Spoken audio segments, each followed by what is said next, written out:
Potatoes gon' potate, taters gon' tate, and haters gon' hate. Hey guys, so today I went to go fill up the gas in my car and something crazy happened. I was waiting at the gas station getting my tank filled, and this lady in front of me had the thing put inside of her fuel tank, the gas pump, but I saw her lights change, because you know when you put your car from park into drive, like you see the lights go through the rear color, the rear lights to like the lights that are now red when you want to drive. So I was like, that's weird, she's turning on her car and shifting gears already. I was like, why is she leaving it?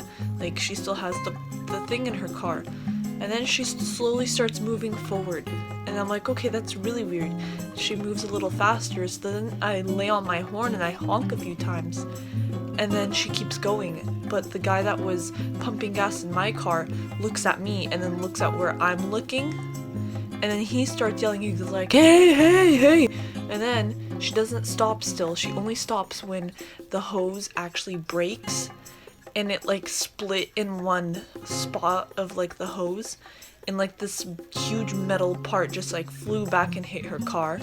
And then she stopped and she got out and she was looking, and she kept looking at me. It was like she was mad at me for honking at her, which I was like, lady, I'm trying to make you stop.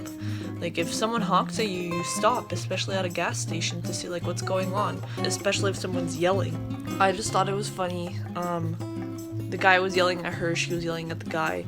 Then the guy who works at the register inside came out and he took a picture of her license and everything. And they kept telling her to come back, but she wasn't. She would like back up a little bit and then she would go forward again to try to leave, and then they'd start yelling at her again. So I don't know what ended up happening, but I later drove by that gas station again like hours later and it seemed like it was fixed, so I don't know, I thought it was weird. Hey guys, so today it was very out of the blue that I was told, hey, let's go down to Corvallis and grab all your stuff and move out of your apartment and drive back, because there's literally like 1 month left until like the term is going to be over, and I'm not going back, so I guess it was just time to move the things out. I don't know. And only when I was almost done with the whole moving out everything, I thought of, oh hey, like this would be a great thing to vlog. But the only problem was that I was so busy and I was trying to rush and grab everything so that it wouldn't take so long, packing things, moving things out, that it would have been kind of difficult.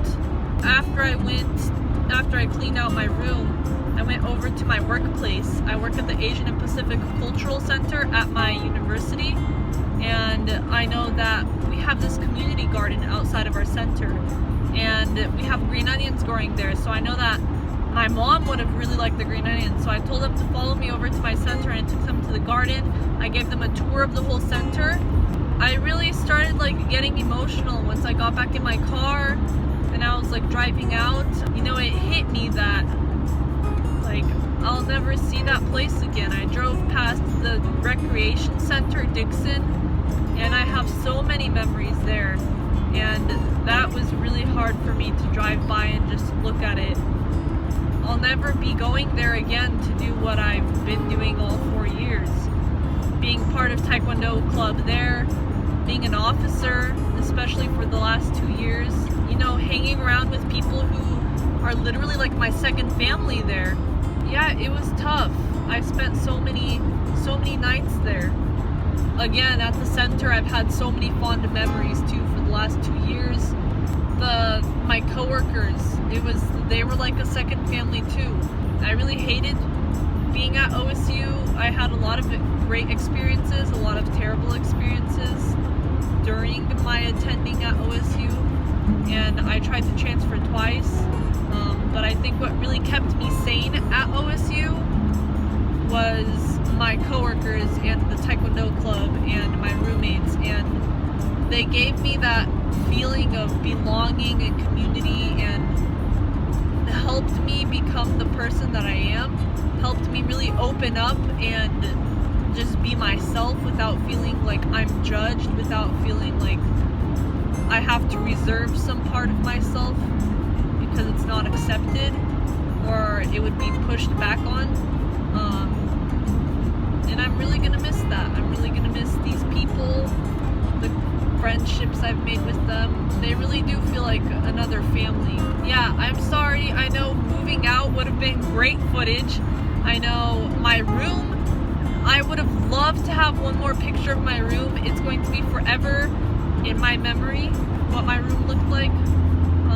As soon as I walked into my room, it was so nostalgic. I felt like I was like I'm home, you know? I missed being in my apartment. I missed my room. I missed everything. But I'll make sure to record everything when I move things out of the 2 cars and into my room in Portland. And I'll keep you guys posted on, you know, how I organize everything. I'm thinking of repainting the walls in Portland. I don't know how much longer I'll be in Portland. Hopefully not for more than a year, because I'm applying for an internship in the fall and jobs on the East